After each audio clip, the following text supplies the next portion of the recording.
Kembali di Corporate Action, pemirsa, harga saham BUMN turun signifikan bulan ini menyusul sentimen negatif virus corona. Rekan Rolando Sambuaga akan menyampaikan berbagai informasi untuk Anda. Ya, baik Rudi dan pemirsa, pergerakan harga saham plat merah telah melemah drastis sejak awal Maret. Nah, kita langsung simak seperti apa datanya dan kita awali dari sektor perbankan. Ya, kita lihat ada Bank Mandiri, BRI, Bank BNI dan juga BTN. Dan ini kita saksikan untuk BBTN ya, dari kita saksikan di awal tahun di Januari 2 itu dibuka di 2.130 per lembar saham dan akhirnya terus turun.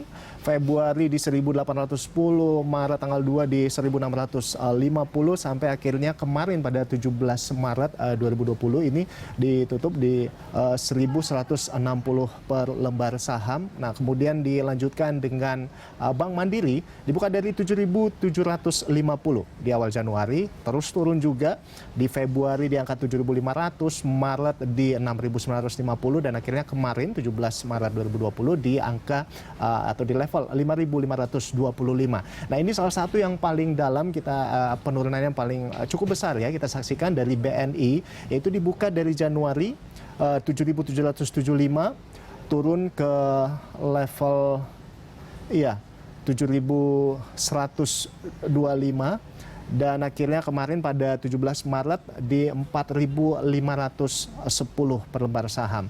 Dan terakhir kita saksikan untuk BBRI, ya ini cukup menarik ya, dari Januari dibuka 4.410. Ini salah satunya yang mungkin bisa naik ya harga sahamnya setelah yang lainnya sempat turun di Februari, itu naik sekalipun tipis ya di 4.460, namun akhirnya tetap turun juga sampai di 17 Maret itu di level 3.260 per lembar saham.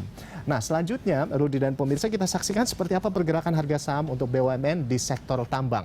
Ada ANTM, ada TNS, dan juga PT Bukit Asem.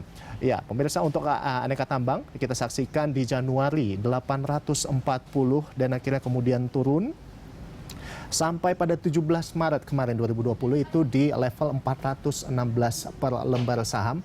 Dan selanjutnya juga demikian juga yang terjadi dengan TINS dari 825 ke 690, lalu kemudian memasuki Maret di 575 sampai akhirnya pada kemarin di level 406 per lembar saham. Dan kita saksikan ada Bukit Asem yaitu PTBA di Januari 2.630,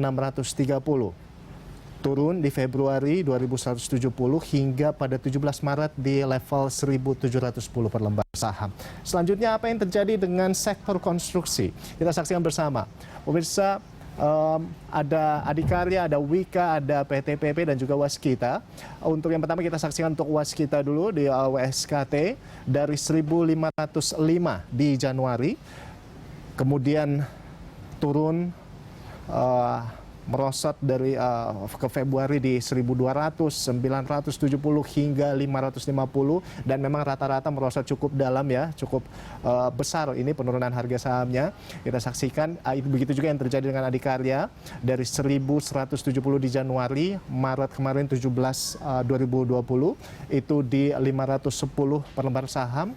Yang sama juga dengan PTPP dari 1.610 Februari akhirnya di 1.015, lalu turun ke 1.120 hingga 680, dan terakhir kita saksikan ada WIKA itu dari Januari 2020 per lembar saham akhirnya turun di Februari 1.800 dan terus hingga kemarin pada 17 Maret 2020 berada di level 1.025 per lembar saham. Dan pemirsa dan Rudi, demikian pergerakan harga saham perusahaan plat merah Indonesia yang bisa saya laporkan. Kembali ke Anda. Baik, terima kasih Rolando Sambuaga. Kita kembali ke Edwin Sebayang. Ini kalau kita melihat grafik yang disampaikan sama rekan Rolando tadi, ini dalam 3 bulan, boleh saya sebut rata-rata turun sekitar 50%-an saham BUMN. Apa yang terjadi menurut Anda?